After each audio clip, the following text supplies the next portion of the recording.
श्रीहरये नमः। श्रीगुरवे नमः। ह्रीं श्रीं सरस्वत्यै देव्यै नमः। कृष्णाय वासुदेवाय हरये परमात्मने प्रणतक्लेशनाशाय गोविन्दाय नमो नमः।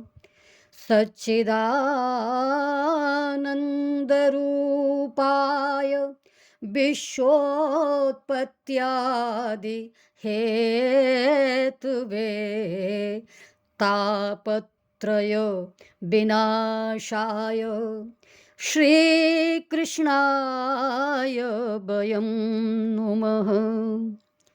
श्रीकृष्ण गोविंद हरे मुरारे, हे नाथ नारायण वासुदेव। श्रीकृष्ण गोविंद हरे मुरारे, हे नाथ नारायण वासुदेव। हे नाथ नारायण वासुदेव, हे नाथ नारायण वासुदेव। श्री कृष्ण गोविंद हरे मुरारे, हे नाथ नारायण वासुदेव। बोलिए श्री राम कृष्ण भगवान की जय। बोलिए वृंदावन बिहारी लाल की जय। श्री अयोध्या नाथ की जय। मर्यादा के मानदंड, महर्षियों की संतानों, परम प्रभु के उपासकों, मेरी श्रद्धा की धरोहर, मंगल की मूर्तियाँ, माननीया सम्माननीया माताएं और बहनें, प्रिय बालक बालिकाओं, मेरे प्यारे छोटे नन्हे मुन्ने बच्चे, आप सभी के बीच में आकर आज मुझे अत्यंत प्रसन्नता हो रही है और हर्ष इस बात का है कि आप सभी मुझे सुनने के लिए विशेष उत्सुक हैं, लालायित हैं।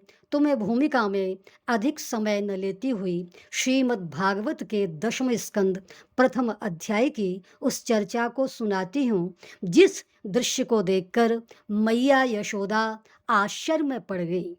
शुकदेव जी परीक्षित महाराज को सुनाते हुए कहते हैं, राजन, आज मैं आपको एक विशेष आश्चर्य की बात सुना रहा हूँ। एक बार मैया यशोदा को लगा कि मेरा कन्हैया बहुत भूखा है, उसे दूध पिलाने के लिए बैठ गई। मैया के स्तन को पकड़कर कन्हैया ने दूध पिया और दूध पीते गए। तब मैया को संदेह हुआ, कहीं ऐसा न हो कि मेरा लाला अधिक दूध पी ले और इसे अपच हो जाए, अपच हो जाएगी तो बीमार हो जाएगा। तो कन्हैया के स्वास्थ्य को दृष्टि में रखते हुए मैया यशोदा ने अंचल से श्री कृष्णचंद्र के मुखमंडल को ढक लिया और धीरे से अंचल में से देखा कि ये क्या कर रहा है। तो भगवान ने जमा ही ली। मैया हंसी तो कन्हैया भी खिलखिलाकर हंस पड़े। उनके कुछ दांत बाहर निकले। दांत इतने चमकीले थे जैसे कि अनार के दाने चमकीले होते हैं।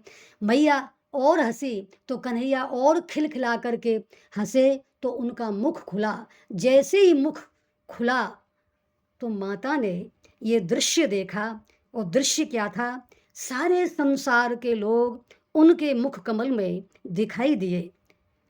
खम रोदसी ज्योतिर्नीकमीशाः सूरेन्द्रुवह्निश्वसनाम्बुधींश्च दीपान्नगांस्तद्दुहितिर्वनानि भूतानि यानि स्थिर जंगमानि खम रोदसी ज्योतिर्निकमीशा।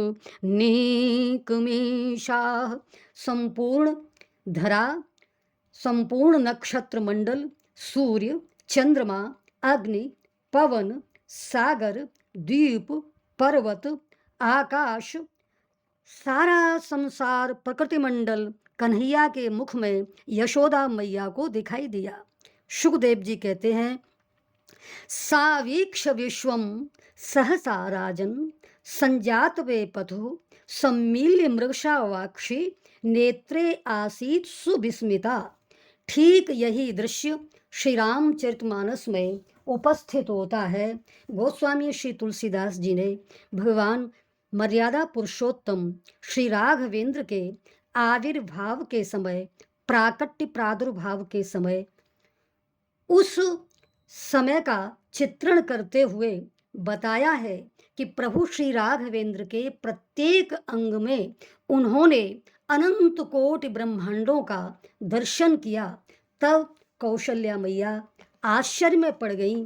ब्रह्मांड निकाया निर्मित माया रोम रोम प्रति वेद कहे मम उर सोबासी यह उपहासी सुनत धीर मति थिरन रहे उपजा जब ज्ञाना प्रभु मुसुकाना चरित बहुत विधि कीन चहे। इतना ही नहीं, कौशल्या मैया देखती क्या है, यहाँ वहाँ दुई बालक देखा मति भ्रम मोर की आन विशेषा देखी राम जननी अकुलानी प्रभु हंसी दीन मधुर मुस्कानी। जब कौशल्या मैया भयभीत हो गई, व्याकुल हो गई, तो भगवान श्री राघवेंद्र और हंसे, मुस्कुराने लगे।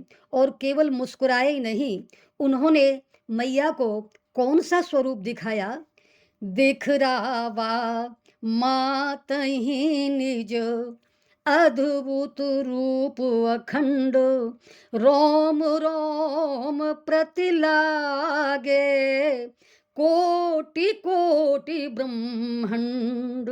उनके रोम रोम में करोड़ों ब्रह्मांड कौशल्या मैया को दिखाई दिए।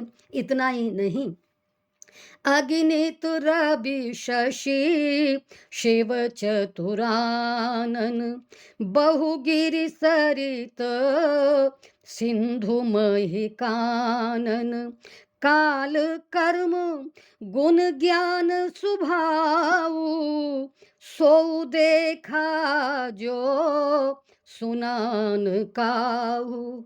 तो जो श्रीमद् भागवत के 10वें स्कंध में यशोदा मैया को कन्हैया के मुख में सारा नक्षत्र मंडल, सारा संसार, पूरी दुनिया दिखाई दी, वही उससे भी कई गुनी अधिक दुनिया श्री राघवेंद्र के स्वरूप में कौशल्या मैया को दिखाई दी। तो इससे यह स्पष्ट होता है कि दोनों अवतारों के जो दृश्य हैं वो समान रूप से घटित हो रहे हैं।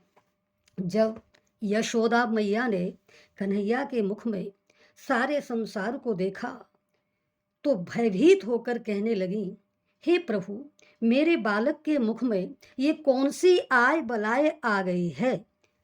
इस प्रसंग का रहस्य क्या है? वैसे तो इसमें अनेक भाव, गुह्यतम रहस्य छिपे हुए हैं, पर दो प्रमुख जो भाव हैं उसको मैं आपको संकेत रूप में बता देना चाहती हूँ। प्रथम भाव तो वात्सल्य भाव है, जिसमें यशोदा मैया ये सोच रही है कि मैं अपने बच्चे को दूध पिला रही हूँ, मेरा लाला दूध पी रहा है। तो इस पर भगवान श्री कृष्ण ने ये संकेत दिया, मैया आपको ऐसा लग रहा है कि मैं अकेला आपका दूध पी रहा हूँ, मैं अकेला आपका दूध नहीं पी रहा हूँ, मेरे मुख में बैठा हुआ संपूर्ण विश्व आपका दूध पी रहा है। ये एक माधुरी भाव के साथ साथ ऐश्वर्य भाव भी है।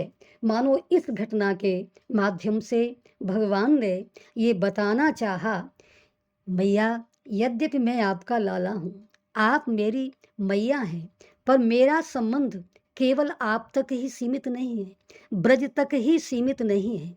मैं तो सारे विश्व के लोगों से प्रेम करता हूँ। सारे विश्व के लोग मेरे हृदय में समाये हुए हैं और सभी दुनिया के लोगों का दुख मेरा दुख है। धन्य है प्रभु। बस जीव और परमात्मा में इतना ही अंतर है कि जीव केवल अपने परिवार के सुख के विषय में सोचता है और परमात्मा केवल अपने एक परिवार के विषय में नहीं सोचता है, केवल अपने एक घर के विषय में नहीं सोचता है, उसको विश्व के प्रत्येक प्राणी की चिंता है। तभी तो हिंदी के विद्वान ने बड़ी अच्छी बात कही है, अपने अपने घरनी की सब काहू को पीर, तुम ही पीर सब घरनी की, धन्य धन्य रघुबीर। तो आपने एक साथ वात्सल्य भाव और ऐश्वर्य भाव का दर्शन किया। अब एक कुछ क्षणों के लिए प्रभु की करुणा और उदारता का भी दृश्य देखिए। मैं आपको ये बताना चाह रही हूँ कि यद्यपि भगवान का संबंध मथुरा, गोकुल, बरसाने, वृंदावन और द्वारिका से तो है ही, पर देश के अन्य भूभागों से भी उनका संबंध रहा है। आप कहेंगे कि इसका प्रमाण क्या है कि देश के अन्य भूभागों से उनका संबंध रहा है? तो ये बात भगवान श्री कृष्ण के विवाहों से स्पष्ट होती है कि उन्होंने पूरे देश के भूभाग से कन्याएं लीं और उनसे विवाह किया। जो भौमासुर के यहाँ 16,000 कन्याएं थीं, उनको भौमासुर के बंधन से मुक्त कराया और विवाह किया, उनका दुख दर्द दूर किया। इतना ही नहीं, नंद बाबा को छुड़ाने के लिए धरती के नीचे लोक में गए, ब्राह्मण कुमारों को लेने के लिए इंद्रलोक में गए, पारिजात वृक्षों को लाए, सुधर्मा सभा धरती पर लाए, वत्स हरण के समय ब्रह्मा पर विजय प्राप्त की, गोवर्धन उठाकर इंद्र पर विजय प्राप्त की। इस प्रकार भगवान श्री कृष्ण के चरित्र में आकाश, पाताल, धरती, तीनों लोकों का संबंध देखा जाता है। प्रभु की महिमा अनंत है, अपार है। यद्यपि वो एक हैं, पर आवश्यकता पड़ने पर वो एक ब्रह्म अनेक रूप में हो जाता है। एको हम बहुश्यामो। तो एक हम लोग हैं जिनका संबंध अपने घर वालों से ही मधुर नहीं है। तो जिनका संबंध घर वालों से ही मधुर नहीं है, वो अपने पड़ोसी से, गांव से और अपने देश से क्या प्यार करेंगे, प्रेम करेंगे? अरे जिनका संबंध अपने परिवार वालों से ही सही नहीं है, तो राष्ट्र और विश्व से एक ही कार का भाव होना तो कोरी कल्पना है या किसी का केवल उपदेश है। और जो लोग ऐसा रखते हैं कि अपने परिवार से भी संबंध रखें, समाज से, संस्कृति से, राष्ट्र से, तो उनको महान कहा जाता है, महापुरुष कहा जाता है। फिर भगवान श्री कृष्ण तो प्रेमावतार हैं, रसावतार हैं। उनके इस चरित्र से हम ये सीख सकते हैं कि हम किसी को प्रेम न दे सकें, किसी की सेवा न कर सकें, किसी का सहयोग न कर सकें, तो कम से कम किसी को का दिल न दुखाएं, किसी को पीड़ा न दें। एक उर्दू के विद्वान ने बड़ी अच्छी बात कही है, मंदिर को तोड़ डालिए, मंदिर को तोड़ डालिए, मस्जिद को ढाइए, दिल को न तोड़िए, ये खुदा का मुकाम है। हमारे किसी भी व्यवहार से, आचरण से, क्रियाकलाप से किसी को कष्ट न पहुँचे, पीड़ा न पहुँचे, ये इस प्रसंग का प्रमुख सार है। आज जन्माष्टमी का पावन पर्व है। मैं आप सभी महानुभावों को जन्म श्री कृष्ण जन्मोत्सव की हार्दिक बधाई देती हूँ, शुभकामनाएँ देती हूँ और आप सबकी शुभकामना करती हुई बहुत-बहुत धन्यवाद देती हूँ। शेष व्याख्यान अगली श्रृंखला में होगा। श्री कृष्ण गोविंद हरे मुरारे, हे नाथ नारायण वासुदेव। श्री कृष्ण गोविंद हरे मुरारे, हे नाथ नारायण वासुदेव।